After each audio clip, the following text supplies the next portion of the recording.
Thank you, Archana.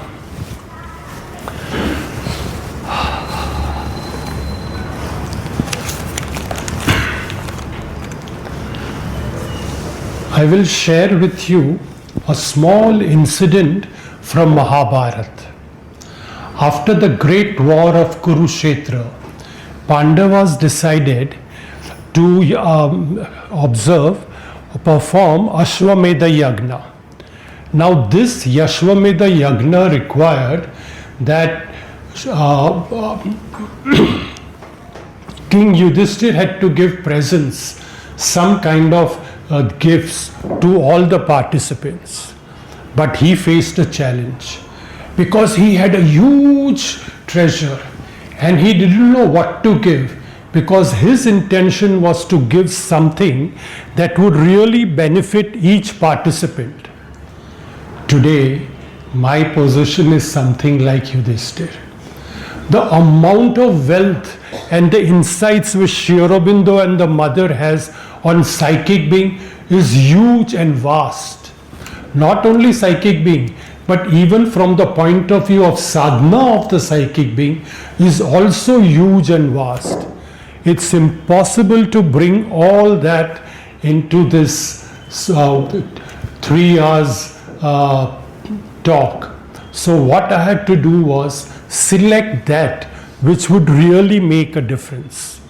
What I have done is, on the first day, I will talk more about the psychic being and its different aspects. So it becomes a very good foundation for us to proceed how to go about contacting the psychic being, or awakening the psychic being, or bringing it in front, or opening to the psychic being, or realizing the psychic being.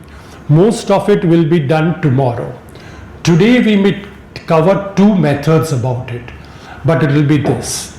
So this is the whole basic idea of doing it.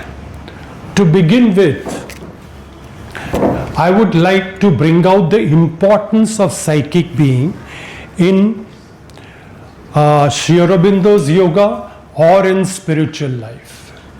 So we'll first look into it. Even if I think you all are Sri Aurobindo's devotees, so you might be knowing what is soul psychic being. If there is someone who is new, just when I say psychic being, at least for this part, think I'm talking of soul. And this we will do by looking into few quotations of Mother first and then Sri Aurobindo's. A question was asked to the Mother: what does the divine want of me? The Mother said, the divine wants that you first find your psychic being, your true being. That means to find the psychic being is really fulfilling the divine's will. We look at the second quotation, which will bring the importance of psychic being. Mother says, in yoga, it is first of all indispensable to find and unite with the divine in the psychic being. Now the word is indispensable, means if we do not find the psychic being, you cannot do the yoga. In the same quotation, Mother brings out that you cannot leap over the bridge, meaning unless you find the psychic being, you cannot expect to do the spiritual or cannot have a spiritual life. There is another quotation of Mother which brings out, before uniting with the psychic being, one is an aspirant to the spiritual life, but one does not yet truly live a spiritual life. So that's the importance, that we have to first do it. Third quotation of the Mother.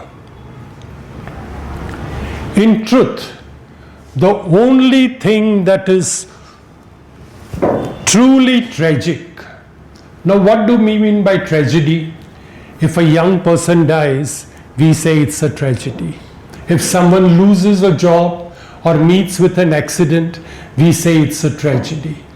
But according to the Mother, the real tragedy is, in truth, the only thing that is truly tragic is not to become conscious of one psychic being. Then she further says, to die before having found one's soul and lived according to its law, that is a true failure. I think this is a very, very strong statement. So in spiritual life, psychic being has a very important role to play. We go to the fourth quotation of Mother. Whosoever is conscious of psychic being is infinitely greater than a ruler or millionaire who is unconscious of it. The Mother says that without the divine presence, life has no value. Whatsoever capacities one may have, whatsoever wealth one may have, one's true worth lies in the divine presence within. Now, you have seen in the quotation below from which book it is written and what page number I have shown. My style of presentation would be, I'll be going through one quotation after the other. The reason why I'll be doing it, that I don't add anything of mine. Whatever I will try and bring will be directly about Mother or Sri Aurobindo's quotations. Only thing when I give an analogy or I give an example, that would be mine. Do you know what is the color of psychic being? Anybody? Pink. That's the reason my this will have more pink color in it. So it has become a technicolor presentation instead of black and white. And as that's the reason I have worn a pale pink color shirt also.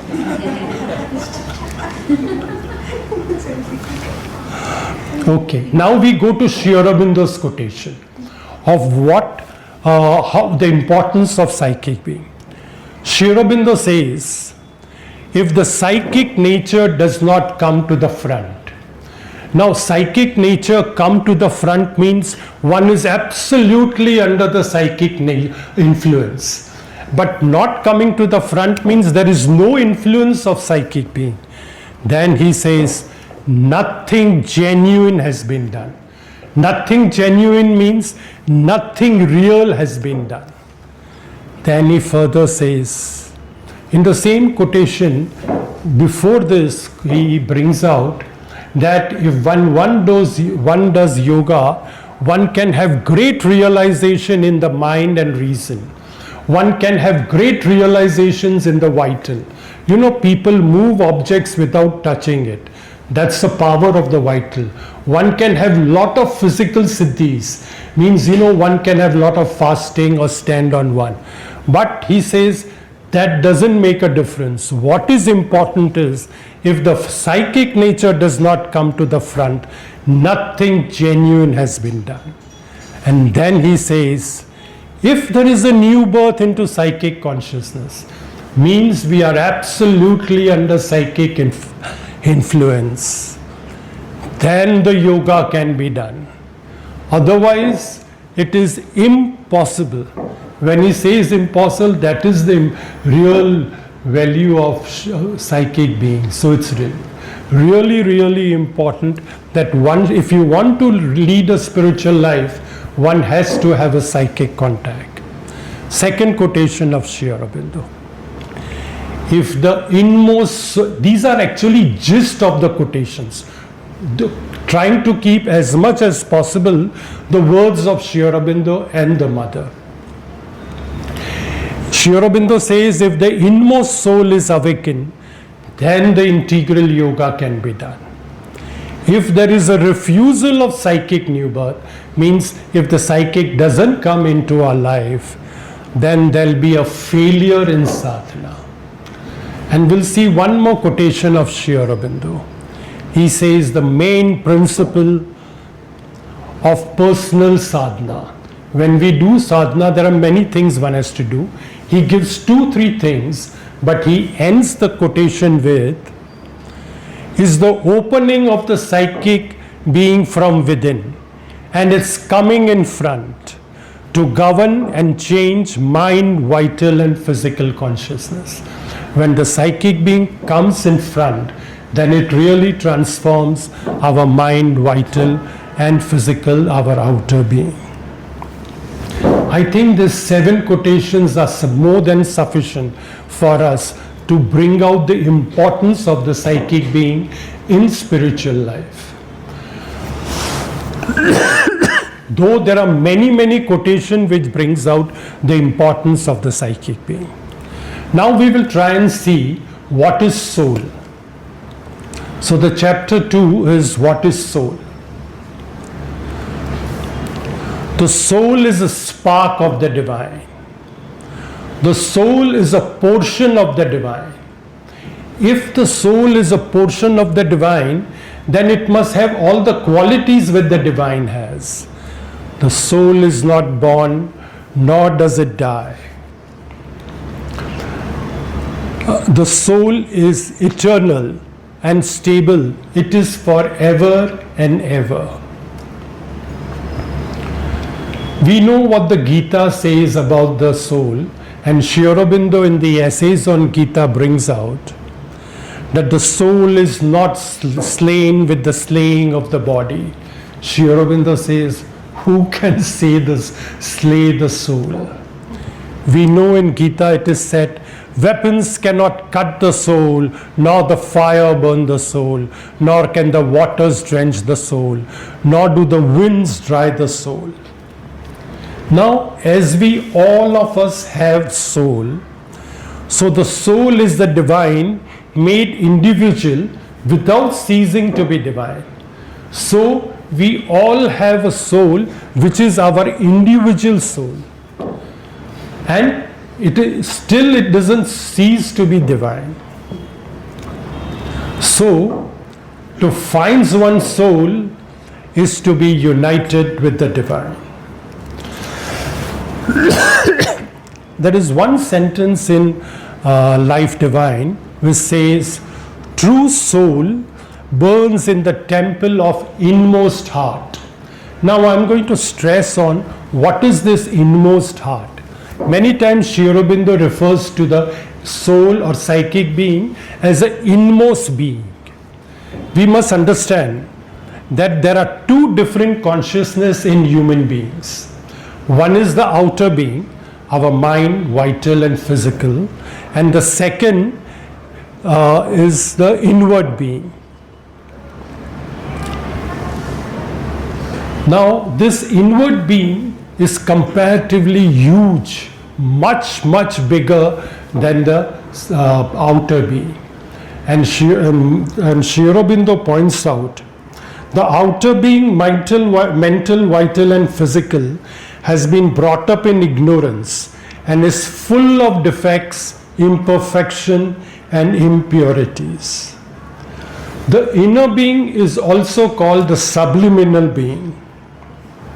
Now this inner being consists of the inner mind, inner vital and inner physical, and with the soul behind it. So from the outer being, there is a lot of distance to be covered in the inner being and then reach the soul. And that is the reason it is called the inmost heart or the inmost being. Now you must understand that the soul is not in our normal 3-dimensional world. Now this is a paper. Paper has a length, paper has a breadth. So it is 2-dimensional. This table has length, it has breadth, and it has a height. So it is in 3 dimensions.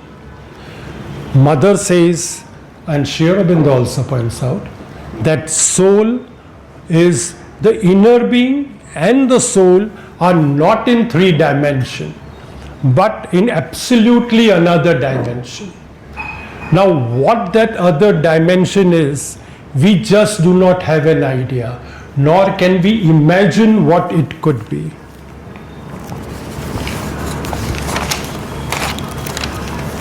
Only thing we know, suppose if we cut the body, we will not find the inner being nor the soul. because it is absolutely under another dimension. Mother says, the soul is so much higher and deeper than the outer consciousness, that there is no relation either of quality or of nature between the body and the soul. So the soul is within our consciousness, but in another dimension. I am reminded of a shairi and about this. Jism or Ruh. Jism is the body, Ruh is the soul. जिस्म और रूह का क्या अजीब रिश्ता है, उम्र भर साथ रहे फिर भी परिचय ना हुआ. This is the biggest paradox. What a strange relationship is there between the body and the soul. Even though they have been together for the whole lifetime, they have never been introduced to each other. Only thing we know is when a person dies, his soul leaves the body. Now this spark of the divine is there in all living beings, plants, animals, and human beings, from the lowest to the highest. Not only that, the origin of the soul is also in the atom, and all elements constituting the atom. That means everything in the world there is a divine spark. Now, if everything divine spark is present, there has to be some purpose. So this diffusion of divine consciousness in matter has one objective. That is to enable the matter to be influenced directly by the divine.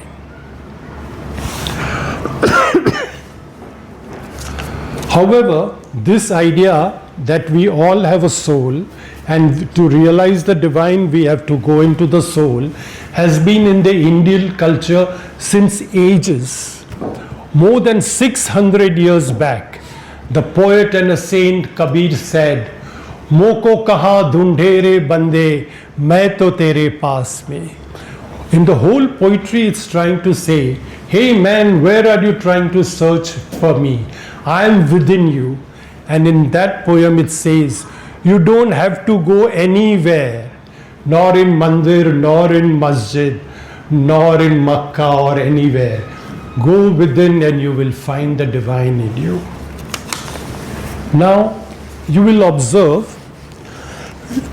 that I am speaking and also you are able to read. The very purpose is of this, that your two senses are utilized. You are seeing it, you are hearing it. So there is a possibility of having a greater impact than if I have been talking and you had been only hearing. So that's the reason I have created this kind of a thing. Now let us try and understand what is the psychic being. The psychic being is formed progressively around the soul. The soul is the nucleus around which all divine possibilities grows. And that too is growing in course of innumerable life, not one life. The soul is always the same. It is the psychic being that develops through evolution. Now, how does the soul grow? The soul grows in consciousness through Godward experience. The psychic being is developed by the accumulation of deeper and higher movements.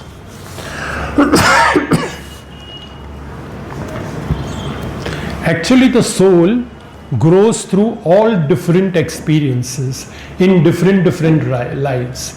Soul decide in one life that I would like to have that kind of experience, and then in another life it has different.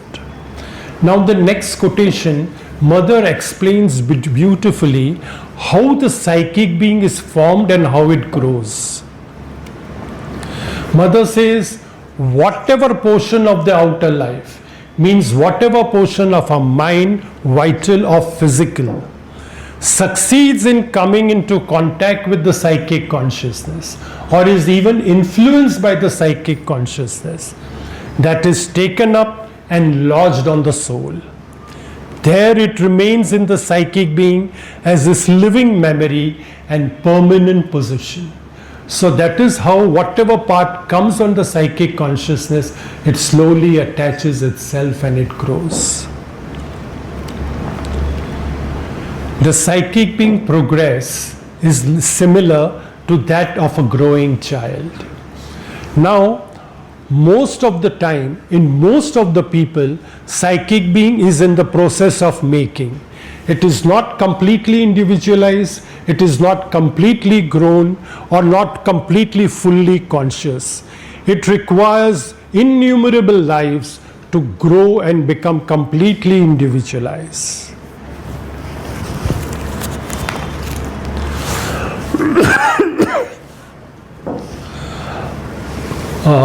You all have come here to listen on psychic being. I believe you must be all coming here.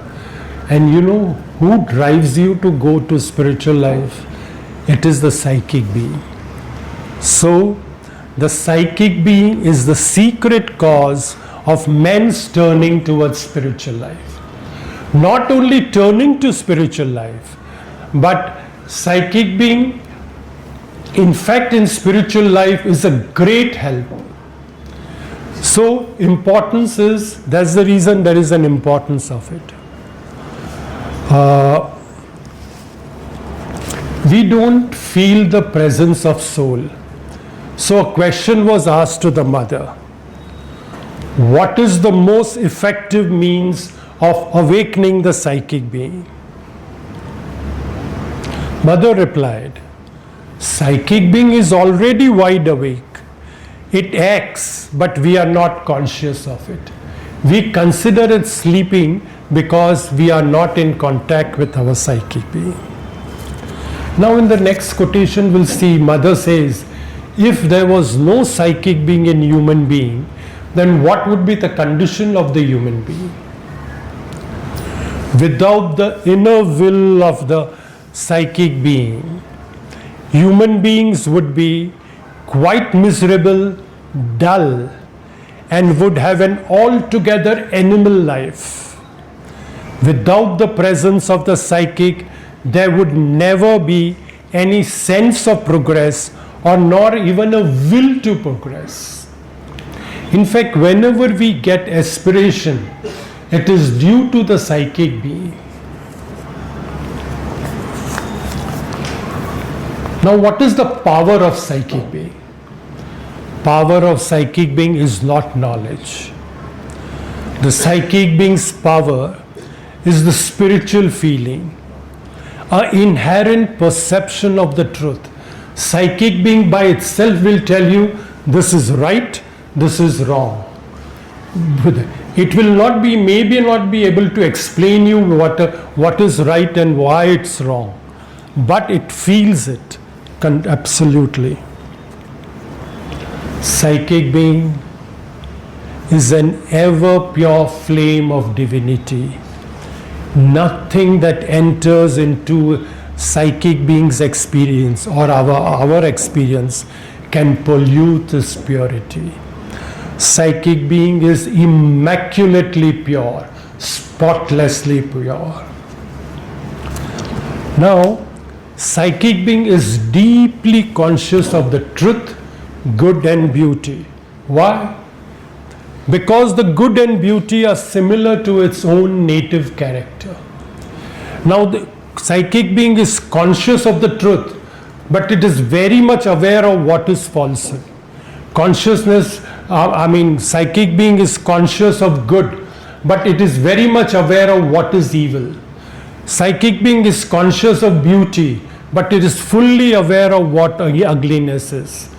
But these negatives cannot touch the psychic being, while the mind and vital can be affected a lot with whatever is evil, ugly, or falsehood.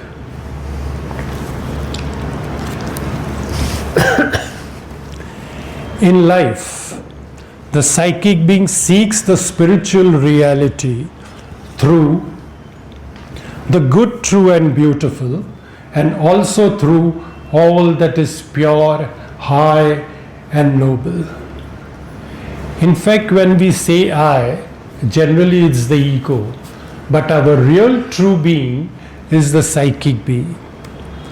The psychic being is the true being, while ego is simply a mental, vital, physical formation that is wrongly taken for our true being.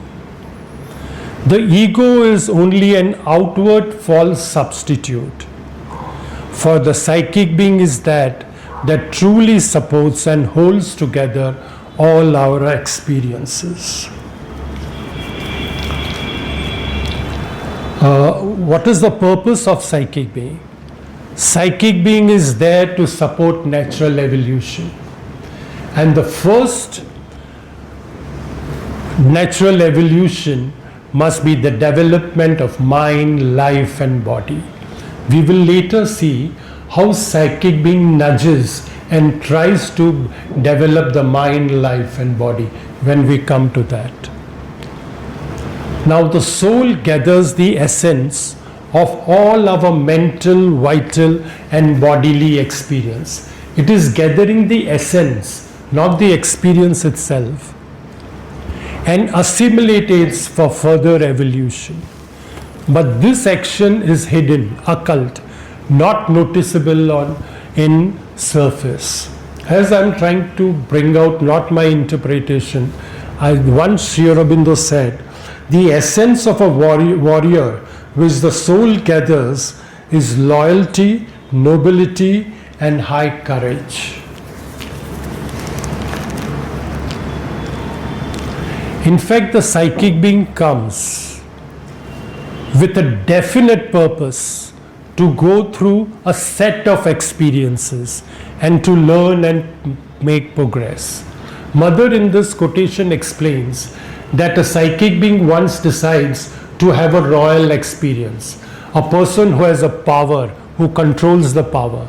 So he will go through all those experiences which the king gives.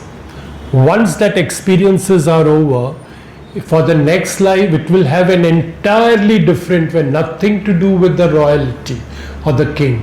It will have a different kind of experience.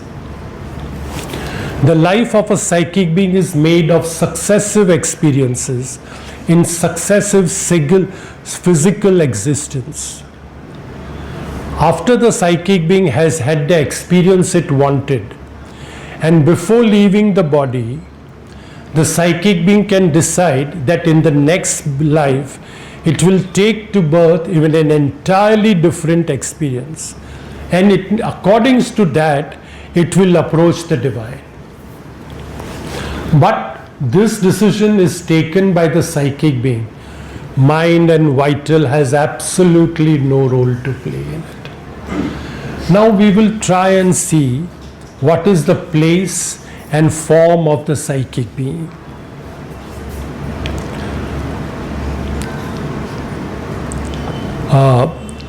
Sri Aurobindo brings out that the psychic being's occult seat is just behind the heart center, in close contact with the emotional being. The psychic being is in the heart center, in the middle of the chest, but it is deep behind. For all those who have come little later, I am trying to bring this out, quotations while I am speaking and bringing it out, so your two senses are involved, so you can have a deeper impact on that. That is the purpose you will find this. Now, how does the Upanishads describe psychic being? No bigger than a size of a thumb. Sri Aurobindo says, of course it's a symbolic image, for usually the psychic being is much bigger than that. If one can see, it will be much bigger than the size of a thumb. Now Mother gives what is going to be the form of psychic being. Actually, if you see Sri Aurobindo and the mother, Sri Aurobindo brings out one point. And when we do the compilation, next we bring in mothers. And it both form, and it really becomes a beautiful synthesis where absolute clarity can come. Psychic being has a form. It has a dimension of another kind than the third dimension. You know that we are in an absolutely different dimension. Now, what is the dimension for human beings? My height is so much, my chest measurement are so much. Psychic being will also have a dimension, but it will be a different kind which we don't know of. A fully formed psychic being has a distinct form which corresponds to our physical. Remember, his concentration should be fully formed psychic being. That is after all the experiences, which corresponds to our form, but not exactly. It will be different. Not altogether similar, but it has a definite form. And every psychic being is different from another. Each psychic being will have an individuality. As we all have the same 2 eyes, 2 ears, 1 nose, 1 mouth, but we can identify each person. Similarly, the psychic being will have a form maybe similar to human being, but we can identify each one. So each psychic being will have an individuality. Next we go to the nature and characteristics of the psychic being. Before I go into it, I want to say something. I am extremely happy to come to Hyderabad and give a talk in this very center, because this center I have been associated with in 1993 to 1996, where Natkarniji used to give talks over here on the essays and the Gita, and I used to look forward to every Saturday and come and listen to this. Natkarji incidentally happened to be my neighbor in Pondicherry, and he knew that I have been doing compilation. He had literally forced me to come to Hyderabad center. I don't remember the year, it must have been long back. I had given a 5-day talk on India that time. Is there anybody who used to come there by 1993 or 96? No one. Okay. So I feel greatly. Secondly, why I am really happy is, when I was transferred for my job in Hyderabad, I had the best of time. Actually, professionally, I really grew very well. And I feel it's my depth. Though I was in Secunderabad, not Hyderabad, but I consider Hyderabad, Secunderabad as one. I think it's depth that I must come and share the thoughts on whatever I have been able to compile, to give that. So I am happy to see you all. Thank you. Now we go to the nature and characteristics of the psychic being. The very nature of the psychic being is to turn towards the divine truth, just as sunflower always turns towards the sun. Psychic being also clings to all that is divine and progressing towards divine. All those who are sitting down behind, you can come here and sit. That would be much better. Why sit at the back? You can see the board, this also clearly. Choice is yours.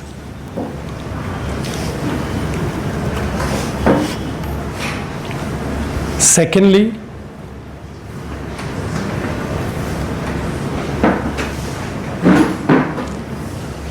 the psychic being draws back from all that is a perversion, all that is false and undivine.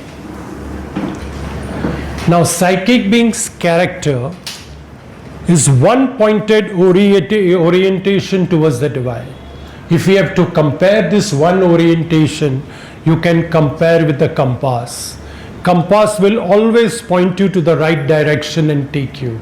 Similarly, psychic being will always take you in the right direction. The psychic being automatically distinguishes the right step from the false step. And it extricates, it untangles, it detaches the divine Godward movement from the clinging mixture of whatever is undivine or whatever is falsehood.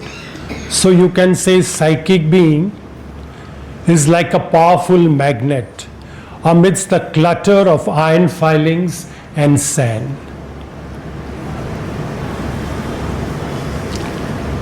The psychic being action is like a searchlight, and this is exactly Sri Aurobindo's words.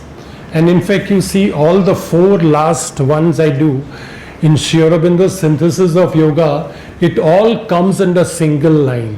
But I have to divide into this. When one reads Sri Aurobindo, one has to be very careful to study each part, because there are too much of things enclosed in one sentence.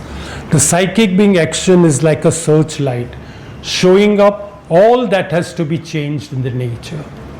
When one does sadhana, one of the first things that happens is you try and realize what are your shortcomings, whatever things needs to be changed.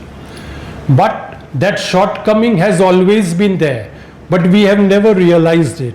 Moment one does sadhana or a psychic comes in front, one starts realizing that this is a portion which needs to be changed. And that's why it is like a searchlight. And then what one has to do is start working on it and change it. Psychic being has in it a flame of will, insistent on perfection, and naturally it's a spiritual perfection, on an alchemic transmutation of the inner and outer existence. There is a need to understand what is alchemic. Alchemists were earlier chemists who were trying to convert metal into gold, because gold is one thing which does not decay. So they were trying to do it.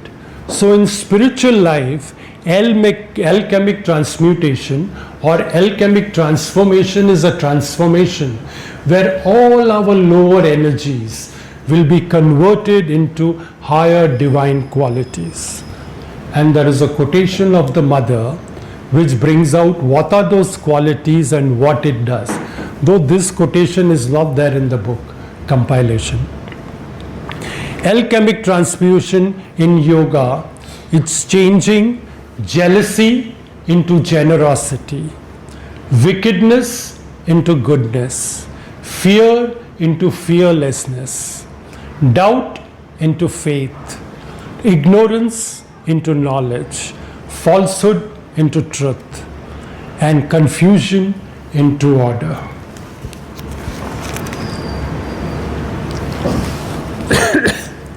Now, how does psychic being help us? Psychic being is very democratic. It informs you. If you don't listen, gives you the freedom. So, when one does something one ought not to do in spiritual life, the psychic being indicates not to do it. And if one does it anyway, after a while it will no longer say anything. Then mother says, one goes from bed to worse and tumbles into the hole. Now, how does the psychic being indicate? It gives you a feeling of something wrong. And if you listen to that feeling and change, you grow. The psychic voice is silent. In fact, it doesn't speak at all.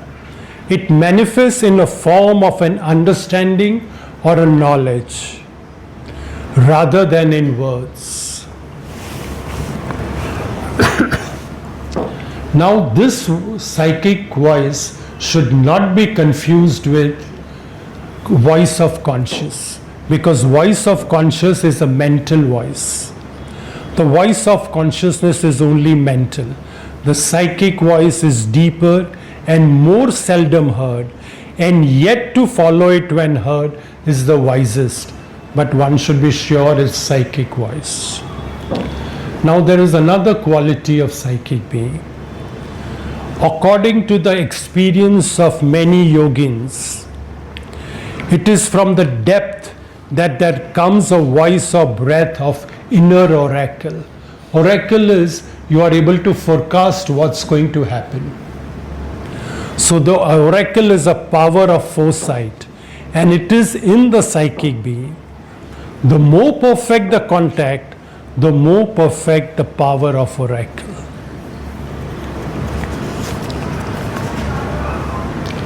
The most intimate character of the psychic being is his pressure towards the divine through sacred love. The psychic seeks the divine love the most. The divine love is the goal of the psychic being. Now let us understand what is the nature of the divine being. I am talking of the transcendental divine being. That is Sat Chit Ananda. Existence, consciousness and bliss. Now this existent consciousness being in manifestation has slowly come down, changing its thing, and it has become mind, life and our body. Now body is a subordinate power of existence, that is Sat. The life is some problem? Oh, I'm so sorry. I'm not aware of it. Thank you. That's okay, that's okay.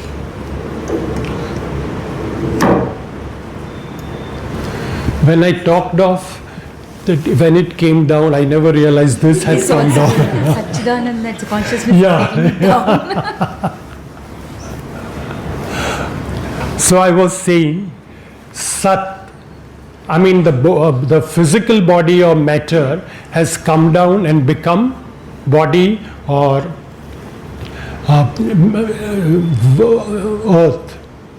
The Chit consciousness is a the life or vital is a subordinate power of consciousness. That is Chit part. Mind is a subordinate power of supermind. Actually, supermind is little below the Sat Chit Ananda.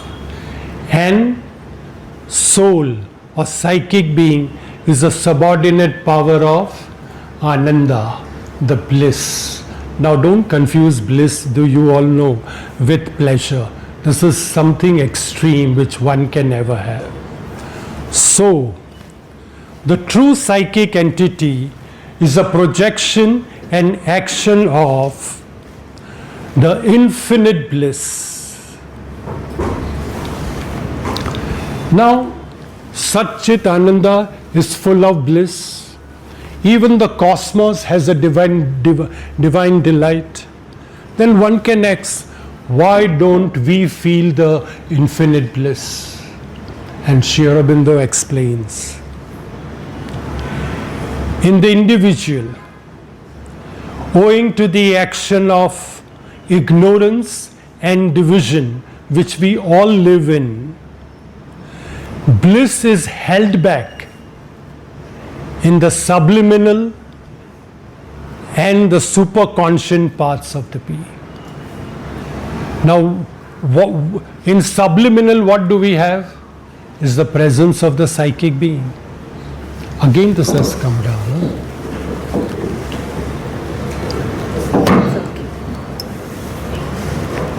Keep it like a Sorry. It's okay, happens.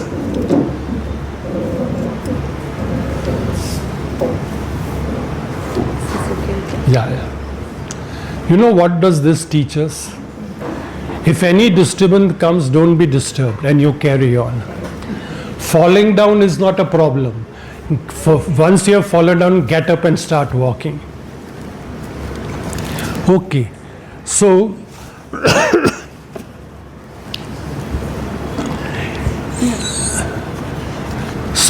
when you come in contact with the psychic being, you can experience the bliss. Now, the psychic being, Mother says, is like an electrical wire that connects the generator with the lamp. Now I am going to ask you all a question and you have to answer. I am not going to say. Can you tell me who's the generator and who's the lamp? I want some participation. Guess. Generator is the divine. Very good. Then? Lamp we are the lamp. Oh, wonderful. Excellent. That's a perfect answer. So generator is the divine and the bulb is our body. So psychic being is the link between the two.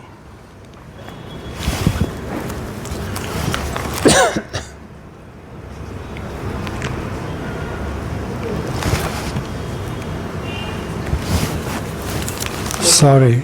May I try to adjust the mic? Yeah, so that please do, small please do. part, it will be difficult to hold it. I think I'll speak loudly. Sorry. So Mother says, if the psychic being joins the divine with our body, Mother says all human beings should be told, you can carry the divine with you. All human beings can be told that you carry the divine with you. And you have only to enter within yourself and you will find this divine. Now this psychic being that we all human beings have is not present everywhere in the universe. It is only on the earth that the psychic being is present in the human beings.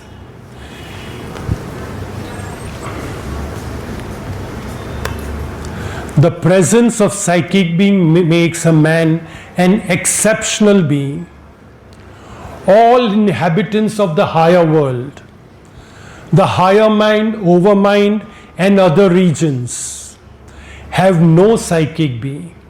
Even God and goddesses do not have the psychic being. Now the God and goddesses have certain qualities which men do not have, and they are extremely wonderful. They don't have. So Mother says, to have the experience of the psychic being, many times God and goddesses take the human birth. So aren't we exceptional? And do we consider ourselves really exceptional? Now sometimes gods are very eager to take physical body earth to have the experience of the psychic being. But Mother says, human being does not seem to consider this exceptional quality as something very, very desirable. From the way he treats this present. Now what do the human beings really do? Human being prefer the ideas of his mind. Human being prefers the desires of his vital being. Human being considers the habits of the physical being more important than this. To give an analogy, imagine that at the backyard of your house, there is a full chest of treasure buried deep down at the backyard. You know that there is something. If you go to dig it with all the labor in it, all your problems of the life will be solved. But you don't care about it. You just live an ordinary life and do not care about it. And it's true that if you have a psychic contact and if you bring the psychic in your life, all the problems would be over. I like to give another analogy. You have a map with you of an island of paradise, which is beautiful. You go there, it will be a great adventure when you go there, and you will have a great experience. One hardly looks at the map. One doesn't care and just goes on. This adventure, because once you start doing the sadhana, it is like an adventure in a virgin forest where you have to find it. And the adventure has its own beauty and experience. So human beings really treat like this. So I think we must all now true. And I can go little extent to the say, the compilation of the sadhana of the psychic being, you can really consider as a map which can take you to the island of paradise. Now, let us go to the psychic being has, what are the qualities of psychic being? Equal kindness and love towards all. It has a goodwill among human beings. True love, charity, compassion. Gratitude is only a psychic virtue. Psychic being is calm, quiet, and luminous. If psychic being quality is calm and quiet, all the methods that we will have see to contact the psychic being should be done with calmness and quietness. Psychic being is understanding, generous, wide, and progressive. Now, what is the will of the psychic being? The psychic being will is for divinization of life. The psychic being expresses through higher truth. The psychic being is dedicated completely to the divine. Now, how many of you have seen the mother? Can you raise your hand? Great. So most of the people have not seen. But you can see the Divine Mother now also. Because Sri Aurobindo said, and those who have seen the physical mother can also see, when one is in the psychic being, one begins to feel the presence of the mother. A question was asked to the mother. Oh mother, and this is the exact tone of the one it is written. Oh mother, what should I do? I am completely unconscious.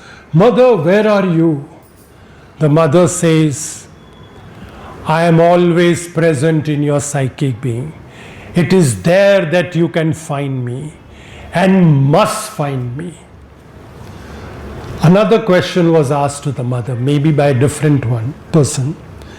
Beloved mother, there are 24 hours in a day, but I can't remain at your feet for more than few seconds. How can I live? Mother says, go within yourself, find your psychic being, and you will find me living in you, life of your life, ever present, ever near, quite concretely and tangibly. So if you want to see or experience the mother, you have to go ahead in the journey of finding your psychic being.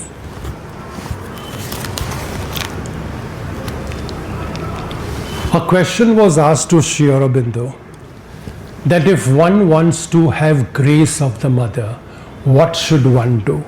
Sri Aurobindo said, the more one develops the psychic, the more it's possible for the grace to act.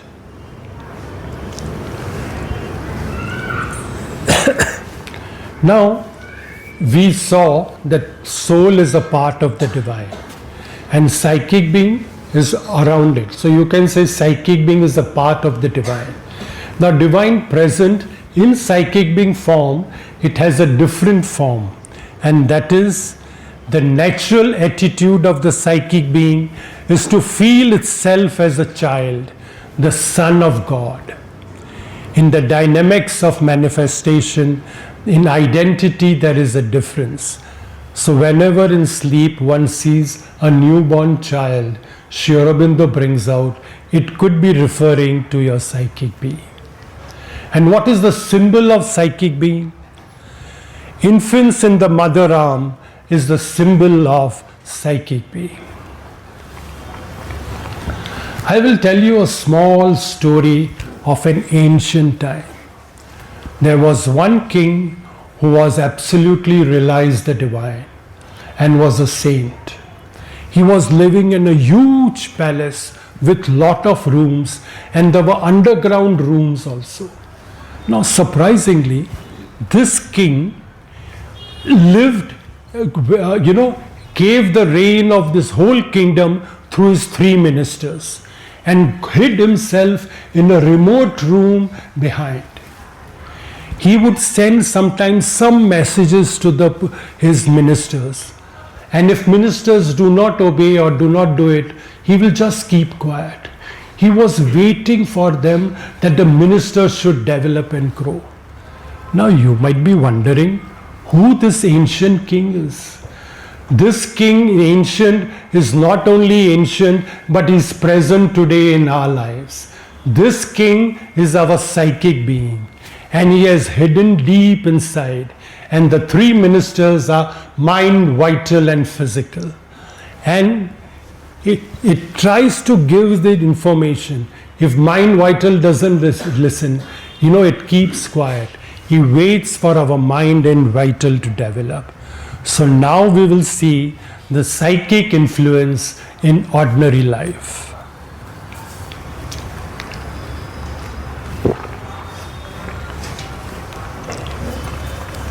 In Life Divine, Sri Aurobindo says, the psychic being is a constitutional ruler who allows his ministers to rule on his behalf and delegates this empire, and only now and then puts in a word which they can override and act differently. But this happens as long as the psychic personality is not yet sufficiently developed. But when the psychic being is strong enough to impose itself, and this will happen only when one starts doing the sadhana. It is through sadhana only the psychic being becomes strong enough. The psychic being can come forward and control the nature.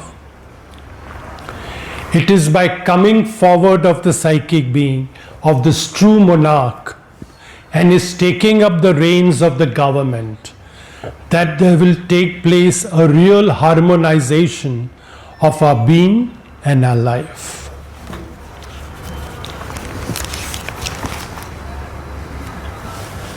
The psychic being's influence on the outer being, that is our mind, life and body, is almost very occult. You don't experience it openly. It is hidden. It's neither seen, nor perceived, nor felt. This psychic action always needs a mental and a vital to express it. So when it sends the message, what happens is the influence gets mixed with the mind and not a pure psychic dominant influence. It does the right thing, and that is one of the reasons, though this influence comes from the psychic being, we do the right thing in a wrong way. We are moved with the right feeling from the psychic. It makes a mistake in its application. For the psychic being to have a full influence and not a mixed influence, it needs some kind of yoga or sadhana to come in front. Then the psychic presence becomes direct and not dependent on the mind, vital and body. Now intimations rise to the surface from the psychic, but the mind does not know from where it has come. It takes them as its own activity. And even before they reach the surface being, they are clothed in mental substance. And that is the reason psychic influence is never perfect.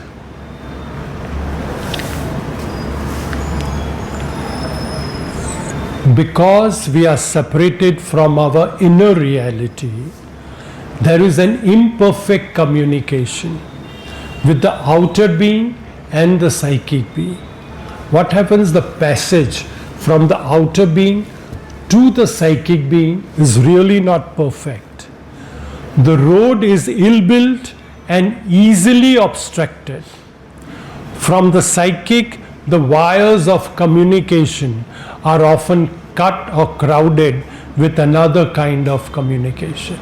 That is the reason when one tries to go in, it becomes little difficult because the communication.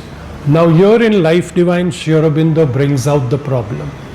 Tomorrow, when we look into the methods of contact the psychic being, it is the mother who will give a solution to this.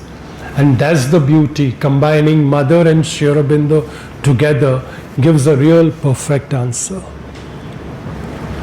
So the power of the psychic being to impress upon the outer instrument is also imperfect. Now in these conditions, the true psychic light is diminished in the mind. And what does the mind do?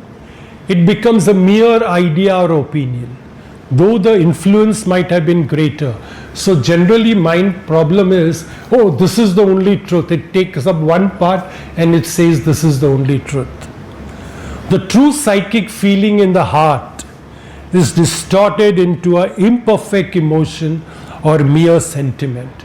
And we see in the world of different religions where they make one sentiment and they go ahead fiercely with it. The true psychic will is misled into a blind vital enthusiasm or a fervid excitement. The psychic being accepts all this mistranslation for want of something better. It doesn't do. And tries to fulfill itself the role of divinization through all these mistranslations.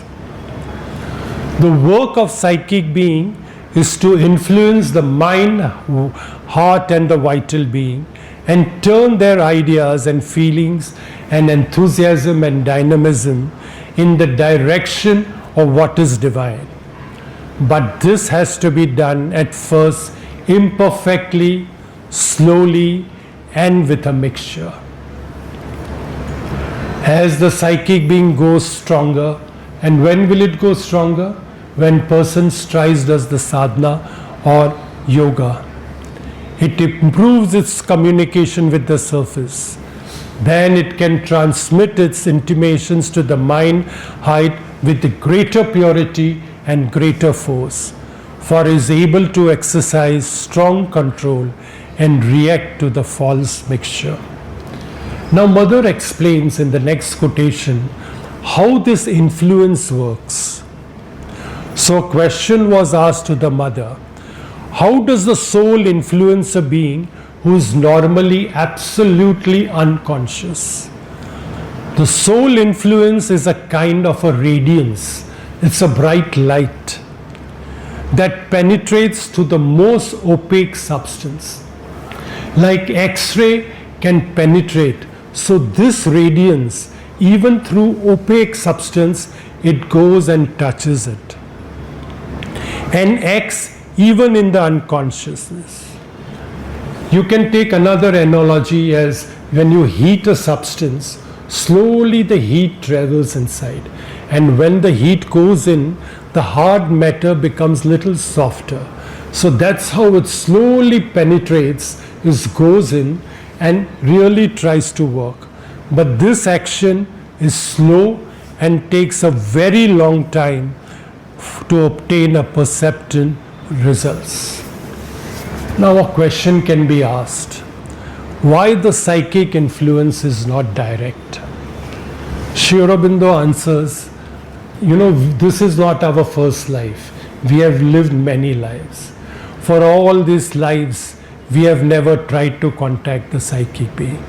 So Sri Aurobindo says, how do you expect in this very life when you make a little effect, it should be direct?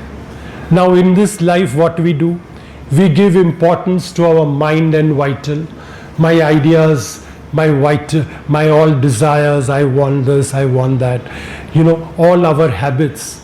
So Sri Aurobindo even questions, how do you expect psychic being influenced to be absolutely direct?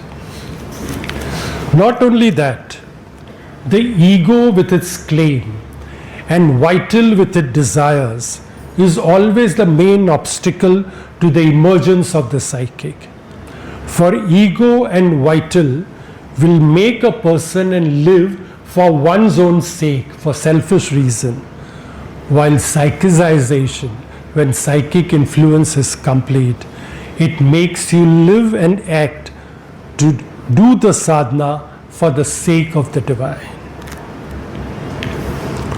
Now we will try and see next thing, what is psychization? Psychization means one is completely under the influence of the psychic being. So complete psychization brings entire openness of the being to the divine, and complete inability to accept anything untrue or undivine. Psychization means the change of lower nature, bringing the right vision into the mind, bringing the right impulse and feeling into the vital, bringing the right movement and habit into this, and all is turned towards the divine. Now, generally, in Aurobindian circle, if you ask, everybody will give lot of importance to supermind. But it is something very important. So once, Sri Aurobindo in 1936 mentioned that it would be sufficient for most sadhaks to become psychicized first. So one person wrote to Sri Aurobindo. This would mean that hardly anybody would reach overmind and supermind. And how would the supermind be established in the earth's consciousness? Sri Aurobindo writes a detailed letter. Considering the present nature of the sadhaks in 1936, where there were real sincere sadhaks who had come for spiritual life, psychization would itself will be a major change, and that is quite enough for them to concentrate on. To aim at overmind plane now would be useless. He's saying concentrating. Why? Because the result of psychization of the whole nature is celebrated as a great spiritual realization. Most of the saints, if you find, they have realized their souls, and that's a great thing. Then Sri Aurobindo says, if psychization is gained, then one may think of overmind afterwards. On the other hand, in those who have achieved psychization, there is a clear possibility of rising into the overmind. Now in Sri Aurobindo's yoga there are two transformations. One is the psychic transformation, other is the descent of the higher consciousness, which is known as spiritualization. So Sri Aurobindo says the psychic transformation is the first two necessary transformation. If spiritual transformation happens first, the journey is likely to be slow, dull, or exciting, but dangerous. The psychic transformation makes the spiritual transformation easy. I would like to skip this portion.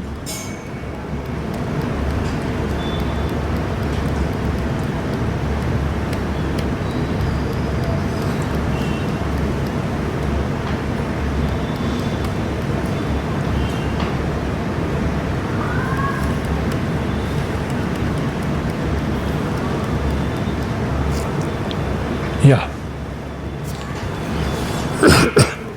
Now we have gone through the psychic being in a great detail. What is it? And this becomes a real strong foundation for us to now go into the method and understand what these methods are. Now every individual is different. So each can identify which method would suit one and accept that and bring it in his life.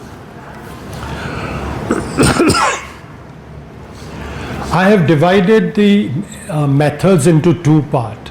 First is the attitude that one needs to take, and then we will go into direct. In this whole 2 days talk, there are nearly about 27 different methods which one can take about. Today we'll be discussing first two methods, and tomorrow, or full day or full 1.5 hour, we will concentrate on different methods. You know, the Sri Aurobindo within there, compassion has given us so many different methods, so that each one can accept whatever it suits to them.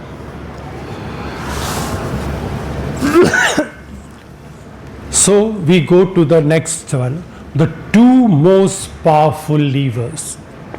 I'm sure you know what is this. This is a basic model of a lever. What is the role of a lever? If you want to lift something very heavy, you can't do it with your hand. You use the lever to lift it out. So Mother has given two methods by which we can easily contact the psychic being. And those two methods are the two most powerful levers to enter into the contact in one psychic being are the capacity of enthusiasm and an innate faculty of gratitude. You must give importance to two most powerful levers. So these are the two methods: the capacity for enthusiasm and the innate faculty of gratitude. Let us understand, what is this capacity of enthusiasm? It refers to have an active interest, eagerness, a keenness, and a zeal for any kind of work. Now, whenever one person has an enthusiasm in it to achieve anything, there is already an inbuilt feeling that I will succeed. Only then he will have an enthusiasm. So there is already a positive attitude in it. Typically, anyone who creates something new requires this quality. Maybe an artist who paints, or a scientist who finds, or any work will need, there is a basic need of enthusiasm. But enthusiasm to contact the psychic being, there is one thing very important. Enthusiasm here does not mean excitement. It has to be done with a calmness. So keenness has to be with calmness. Another important point to note in this is that whatever intention you put in any act, you will get that. So in this enthusiasm, there has to be an intention of coming in contact with the psychic being. Mother in the same quotation brings out the capacity for enthusiasm can push you, lift you above yourself, open a kind of door on something greater. When enthusiasm is active, something in the being awakens and throws you out of the miserable, mean little ego. Whenever ego is reduced or it's out, it is the psychic being that will take its place. So with this capacity of enthusiasm, one has to go about it. Now the same idea Sri Aurobindo brings out in the Synthesis of Yoga. In the chapter 4 aids, Yoga Siddhi, that means the perfection that comes from the practice of yoga, can be best attained by the combined working of 4 great instruments. The first is Shastra, that is the knowledge of the truth. The second is the Utsaha. Utsaha is this enthusiasm, force of a personal effort. Third is Guru, the influence of the master, and Kal, that is the time. Now what does Sri Aurobindo say on Utsaha? The ideal sadhaka should be able to say in biblical phrase, "My zeal for the Lord has eaten me up." The phrase "has eaten me up" means the devotion is so profound that it consumes the ego and the limitation of the individual. So Utsaha, the zeal of the whole nature for the results. So Sri Aurobindo says, "My zeal for the Lord has eaten me up." The phrase "eaten me up" means the devotion is so profound that it consumes the ego. Now we go and see what is the innate faculty of gratitude. Once a mother was asked a question. "Sweet mother, what is the best way of expressing one's gratitude towards the men and towards the divine?" The mother questions, why do you combine man and divine together? It's true that man is potentially divine, but at present, hardly living out few, man is in ignorance, and that is the reason the most of the problems are world because of the man. Then she says, gratitude should always be for the divine. So gratitude should always go. And that for a man, what is required is an attitude of goodwill, understanding and mutual help. To feel deeply and constantly total gratitude to the divine is the best way to be happy and peaceful. Now Mother uses the word gratitude and not thankfulness. There is a subtle difference between gratitude and thankfulness. Now if somebody gives you a gift, you are thankful for that, and it is for that period. While gratitude is much more deeper and it lasts much longer time. So Mother says, now there is one word also, the innate faculty of gratitude. Innate means that is the absolute second nature of that person. He absolutely, it is part of his consciousness.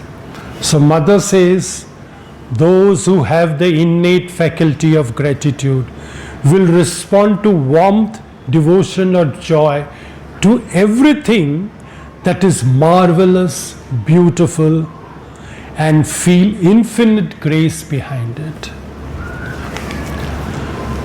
Mother says, generosity of gratitude fling itself in thanksgiving. It literally makes you come out of your own being in thanksgiving to the divine, out of the little ego.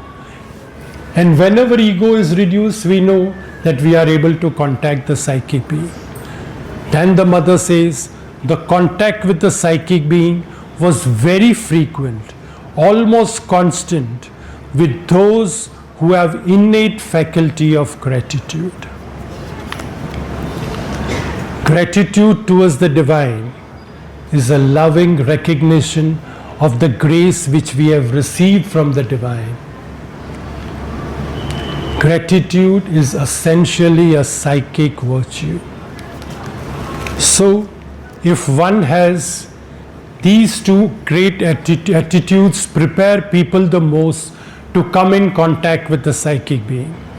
These two serve as the surest link to the psychic, and this is what the Mother says. If one is born with one attitude, then if one takes the trouble to develop the other, it will gradually increase. These two attitudes of enthusiasm and gratitude prepare people the most to come in contact with the divine and psychic being. These two serve as the surest link with the psychic.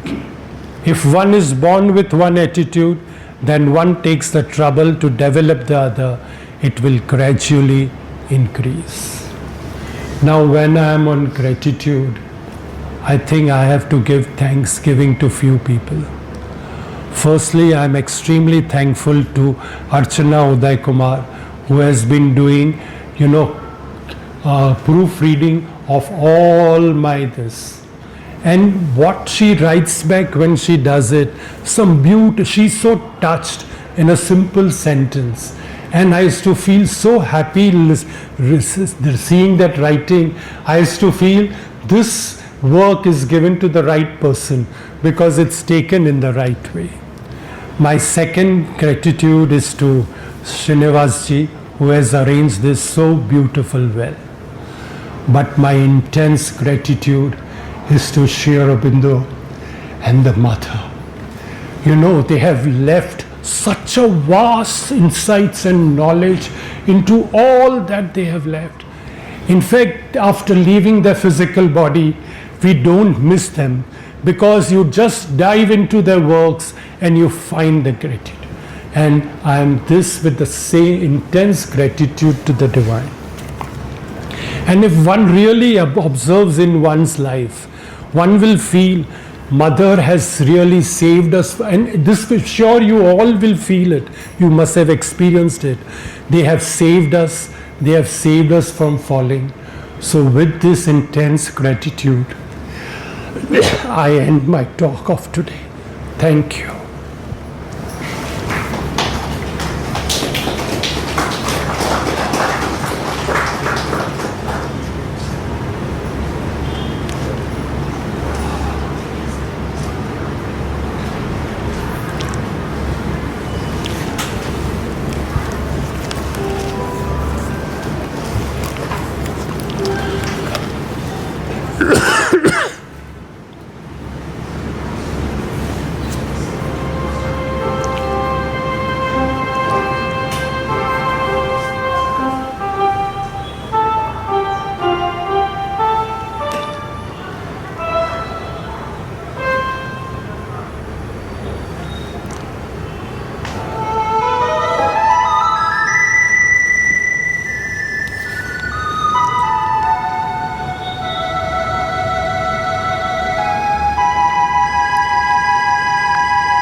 Wish to express our gratitude to Jamshedji for having taken the time and effort to come here and share with us these wonderful gems that he has gathered from the teachings and works of Mother and Sri Aurobindo.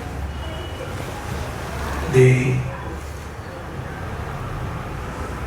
beauty of what he has brought us is giving us structured insights into one of the most important, or probably the most important topic in the teachings of Mother and Sri Aurobindo. So much gratitude to you, Jamshedji. Thank you. And of course, we are proud of Archana always for all the work that she does. And she has been collaborating with Jamshedji for over a decade and silently doing her work. She was already 30 compilations through before I realized what she was doing, though both of us were sitting in Hyderabad and knew each other so well. She wouldn't utter a word about it to anyone. She would just keep quietly doing her work.